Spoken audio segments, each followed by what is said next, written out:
Los procesos de socialización y de conformación de grupos son un fenómeno muy interesante porque si bien es cierto que algunos buscan a lo que comúnmente denominan los nerds o los ñoños, como por un beneficio de tarea, también hay algunos que lo hacen porque se sienten compatibles con ese alguien más, ¿no? Quizá el reto que enfrentan los docentes ahora es no solo identificar el liderazgo en términos del directivo, sino también voltear a ver las nuevas configuraciones de liderazgo que se están dando entre los pequeños. ¿Quién es el líder de tarea? ¿Quién es el líder emocional? Y cómo todas y cada una de las situaciones que se viven en los grupos tienen una condición de desarrollo y una lógica muy particular. Hoy en día está, voy a decirlo así, muy de moda el fenómeno del bullying. Pero si lo analizamos con detenimiento, el bullying no es más que la punta del iceberg de un fenómeno mucho más grande, que es el trastocamiento de la seguridad social. Los niveles de violencia que se viven en el país son enormes. Si a eso le agregamos toda la dinámica de estrés en la que vivimos, es común encontrar que los papás llevan al niño a la escuela corriendo, van medio desayunando, ¿no? Van medio despeinados, entre peinados, despeinados, y ahí los llevan corriendo y el papá le va diciendo apúrate, apúrate, apúrate. El niño lleva pues como todo este estrés, toda esta carga parental, y de repente cuando ya llega a la escuela se desborda, ¿no? Pero además, si analizamos las estadísticas, la cantidad de hijos que se están teniendo en cada familia ha disminuido drásticamente. Algunos apuntan a que la tasa ya es de entre 1 y 1.5. Esto es, hay muchas familias que no están teniendo hijos y muchos que son hijos únicos. Entonces, el hijo lo cuida la abuelita, papás no están, entonces tiene un sistema adultocéntrico que lo está regulando y vigilando, y cuando llega a la escuela no sabe convivir con otros niños y se desborda.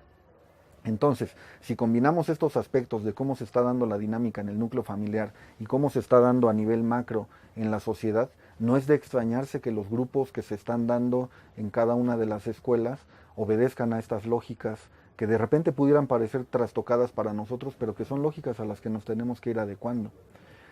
Nos tenemos que preguntar si realmente este fenómeno de bullying obedece solamente a un esquema de violencia o también obedece a un esquema que dentro de la violencia hay una condición de miedo que están teniendo los niños. Y los niños prefieren ser los bullies que ser los buleados, ¿no? Pero además, cuando nos ha tocado trabajar con algunos de estos niños acusados de ejercer el bullying o que han sido diagnosticados con TDA, lo que encontramos es un fenómeno muy interesante. Mucho de ello tiene que ver con la falta de constancia. Esto es, papá dice una cosa, mamá dice otra, abuelita dice otra, la maestra dice otra, mis compañeros dicen otra, y entonces pues el niño se va ajustando a lo que mejor le resulte ante la inmediatez de lo que tiene que hacer. Entonces nos están haciendo falta constantes, nos están haciendo falta recursos, y estas formas en las cuales los niños se congregan, al final de cuentas sí son un mecanismo o son un elemento fundamental para el desarrollo de su personalidad. Entonces, ¿qué tenemos que hacer como profesionales de la educación? Analizar las historias de vida de cada uno de ellos. Porque lejos de atribuir él es solamente violento o él es agresivo, eso sería caer otra vez en el esencialismo. Muchos de los niños al final de cuentas están proyectando esas carencias que vienen de la casa, pero ojo, no solo hay que centrarnos en las carencias, también tenemos que centrarnos en los puntos fuertes, los puntos generosos que los niños traen consigo. Y entonces cuando analizamos las historias de todos y cada uno de los pequeños con los que trabajamos, empezamos a entender el porqué de que sus comportamientos sean de una u otra manera.